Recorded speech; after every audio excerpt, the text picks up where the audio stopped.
आकाशवाणी केंद्र भोपाल से प्रस्तुत प्रादेशिक समाचार। पहले मुख्य समाचार। संसद ने आयुर्वेद के शिक्षण और अनुसंधान संस्थान विधेयक 2020 पारित किया। गुजरात में स्थित 3 संस्थानों के विलय में एक ही स्थान बनेगा।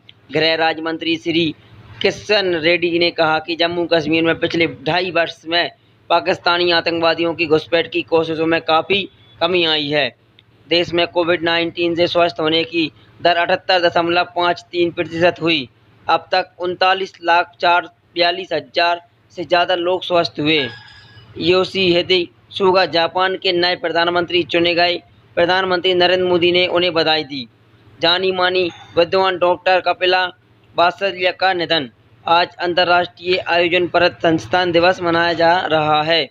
राज्यसभा में आज आयुर्वेदिक के शिक्षण और अनुसंधान संस्थान विधेयक 2020 पारित होने के साथ ही संसद ने अपनी स्वीकृति दे दी है। लोकसभा इसे पहले ही पारित कर चुकी है। इस विधेयक में आयुर्वेद शिक्षण और अनुसंधान संस्थान जैसी स्थापना और इसे राष्ट्रीय महत्व के संस्थान का दर्जा देने का प्रस्ताव है। इनमें गुजरात के जामनगर स्थित आयुर्वेद के 3 स्थानों का एक ही स्थान में विलय करने का भी प्रावधान है। इन संस्थाओं में आयुर्वेद शिक्षण और अनुसंधान स्थानांतरण श्री गुलाब कुर्नवेल आयुर्वेद महाविद्यालय और भारतीय आयुर्वेद फार्मास्यूटिकल साइंस स्थापना शामिल हैं। प्रस्तावित संस्था गुजरात आयुर्वेदिक विश्वविद्यालय जामनगर परिसर में स्थित होगा। चर्चा का उत्तर देते हुए स्वास्थ्य और परिवार कल्याण मंत्री डॉक्टर हर्षवर्धन ने कहा कि सरकार आयुर्वेद सहित प्राचीन चिकित्सा पद्धति को बढ़ावा देने के लिए प्रतिबद्ध है। उन्होंने कहा कि आयुष मंत्रालय ने सभी राष्ट्रीय संसाधनों और ड्रीम विश्वविद्यालयों के दर्जा देने की प्रक्रिया शुरू कर दी है। डॉक्टर हर्षवर्धन ने जामनगर संस्थान को राष्ट्रीय दर्जे का स्थान चुने जाने का कारण इसका पुराना संस्थान होना बताया। जम्मू कश्मीर में पाकिस्तान की ओर से आतंकवादियों की घुसपैठ में पिछले 2.5 साल में कमी आई है।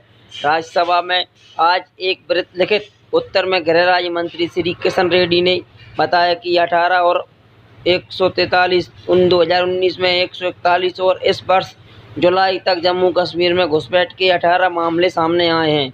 उन्होंने बताया कि केंद्र शासित प्रदेश में वर्ष 2018 में 257 और 2019 में 157 आतंकवादी मारे गए। इस वर्ष 9 सितंबर तक 168 आतंकवादी मारे गए। उन्होंने कहा कि वहां 5 अगस्त 2019 से 9 सितंबर 2020 के बीच में कोई बड़ी आतंकवादी घटना नहीं हुई। श्री रेड्डी ने कहा कि अनुच्छेद 370 हटने से पहले 402 दिन के अंदर जम्मू कश्मीर में कुल 455 आतंकवादी घटनाएं हुए थी। उन्होंने बताया कि 5 अगस्त 2019 से 9 सितंबर 2020 के बीच केवल 2011 आतंकवादी घटनाएं हुई। श्री रेड्डी ने कहा कि सरकार के आतंकवाद को निपटाने के लिए सरकार से सुरक्षा बढ़ाई और कानून को कड़ाई में लागू किया। पूर्वी लद्दाख क्षेत्र में किसी भी चुनौतियों के से निपटने के लिए आयुर्वेदिक औषधि उपकरण का साथ पूरी तरह से तैयार है। उसने 20 वर्ष में सेना को दोगुना पहाड़ी क्षेत्रों में लड़ाई के लिए उपयुक्त रक्षा उपकरणों, भोजन और अस्त्र उपलब्ध कराए गए। देश के जवान अपनी मातृभूमि की रक्षा के लिए लद्दाख में गर्व से सीना ताने खड़े हैं। सेना ऐसे सैनिकों का चयन करने के लिए पूरी सावधानी बरतती है जो इससे पहले भी पूरी तत्परता से अपना कार्य निभाना अपने अलावा सेना के किसी आतंकी स्थिति से निपटने और लंबे समय तक डटे रहने के लिए सभी आवश्यक उपकरणों और सुविधाएं उपलब्ध कराई गई हैं। इस क्षेत्र में सेना की प्रत्येक इकाई पहले भी तैनात रही है और कुछ तो यहां 4 बार से सेवा दे चुकी है।